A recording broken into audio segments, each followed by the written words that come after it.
As I settled into my sleeping bag on the floor of my friend's basement, I couldn't shake the feeling that something wasn't right. We had all been looking forward to this sleepover for weeks, but now that it was here, I was starting to regret coming. It all started when we decided to play a game of truth or dare. At first, it was all harmless fun, but then things started to take a dark turn. My friend Sarah dared me to go outside and explore the woods behind her house. I was hesitant at first, but I didn't want to be seen as a chicken in front of my friends, so I agreed. As I made my way through the woods, I couldn't shake the feeling that something was watching me. The trees seemed to close in around me, and the sounds of the night seemed to grow louder. I was just about to turn back when I heard a twig snap behind me. I spun around, but there was no one there. I started to jog back to the house, but then I heard it again. This time it was closer. I broke into a full sprint, my heart pounding in my chest. I could feel something chasing me, but I didn't dare look back. As I burst through the door of Sarah's house, I realized that I was the only one who had gone outside. My friends were all huddled together, looking terrified. They told me that they had heard something scratching at the windows and whispering outside the door. We tried to convince ourselves that it was just the wind or an animal, but deep down, we all knew that something wasn't right. As the night wore on, the sounds outside grew louder and more insistent. We huddled together, trying to ignore the fear that was creeping in. Finally, as the sun began to rise, the sounds outside stopped. We all breathed a sigh of relief and tried to laugh it off, but we all knew that something had been out there in the dark, something that we couldn't explain. From that day on, I never went to another sleepover at Sarah's house. In fact, I never went into those woods again. The fear that I felt that night stayed with me for years, and I still have nightmares about what might have been lurking in the darkness. I never imagined that I would find myself in the middle of a school shooting. It was supposed to be a normal day, just like any other. But when the first gunshot rang out, everything changed. I was sitting in my math class trying to focus on the lesson when I heard a loud bang. At first, I thought it was just a car backfiring outside, but then I heard more shots.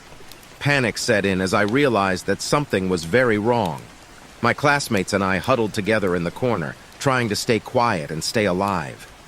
We could hear the shooter moving through the school, getting closer and closer to our room. I could feel my heart pounding in my chest as I tried to come up with a plan. But I was frozen with fear, unable to think clearly. The door burst open, and the shooter entered the room. He was pointing his gun at us, his eyes wild with rage. I could see the fear in my classmates' eyes as we realized that this was it, that we were about to die. I didn't know what to do. I didn't have any weapons or any way to defend myself. All I could do was pray that someone would come to our rescue. But no one did. The shooter started firing and chaos erupted. I could hear my classmates screaming and crying, their voices drowned out by the sound of gunfire. I closed my eyes, not wanting to see the horror that was unfolding around me. It felt like hours, but in reality, it was only a few minutes. The shooter eventually left our room, but the damage had already been done. My classmates and I were shaken to our core, traumatized by what we had experienced. We were lucky to have survived, but we knew that our lives would never be the same. It's been years since that day, but the memory of the school shooting still haunts me. I've tried to move on, to live a normal life, but it's hard when you know that something like that can happen at any time. I wish I had been brave enough to act, to try to save myself and my classmates. But in the moment, all I could do was pray that we would make it out alive. It was my first week working the night shift at the McDonald's on the outskirts of town. My friends had warned me about how creepy it could get, but I needed the money and figured it couldn't be that bad. On my first night, I was paired with the manager, Dave, who showed me the ropes. He seemed like a nice enough guy, but there was something off about him, like he was always watching us. He would stand in the corner staring at the workers with a strange glint in his eye, and I couldn't shake the feeling that he was up to something. As the night went on, things started to get weird. The fryer would turn on and off by itself. The grill would suddenly start smoking without anyone touching it, and the ice machine would dispense ice when no one had pushed the button. At first, I thought it was just a malfunctioning machine, but then I noticed that Dave was always nearby whenever something strange happened. One night, I was taking out the trash when I heard a strange noise coming from the dumpster. I went over to investigate and found Dave hunched over, whispering to something inside. I couldn't see what he was talking to, but the hairs on the back of my neck stood up. It was like there was something in there with him, something that shouldn't be there. I tried to shrug it off and went back inside, but I couldn't shake the feeling that something was wrong. It was like the entire restaurant was alive with some sort of malevolent energy.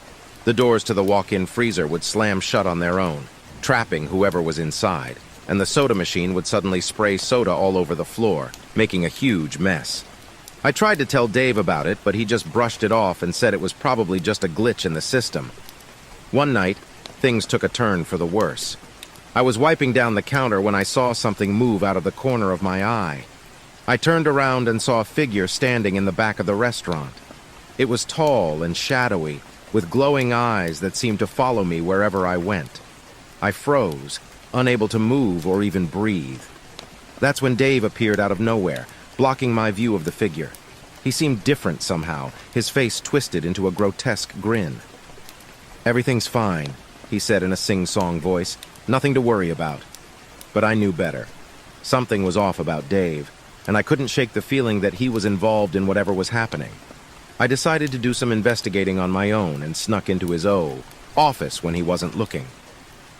That's when I found it.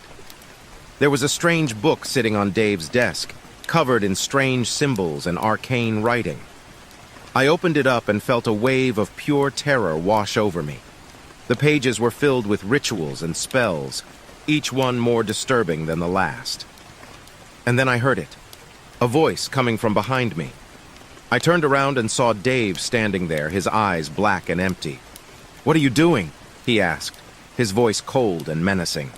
I tried to run, but he was too fast. He caught me by the arm and dragged me back to the front of the restaurant, where he revealed his true form. He was no longer human, but some sort of demon, with horns and leathery wings. And behind him I saw the figure from before, looming over us both. I was trapped, alone in a McDonald's with a demon and something else, something I couldn't even begin to comprehend.